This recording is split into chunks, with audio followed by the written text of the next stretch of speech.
Alhamdulillah sudah diganti kondensor 10U.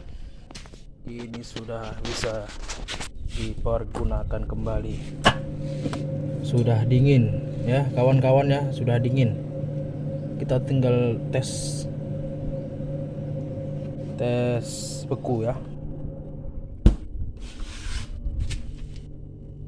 Yang bawah alhamdulillah dingin. Alhamdulillah dingin.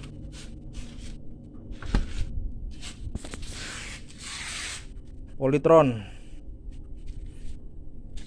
2 pintu ya.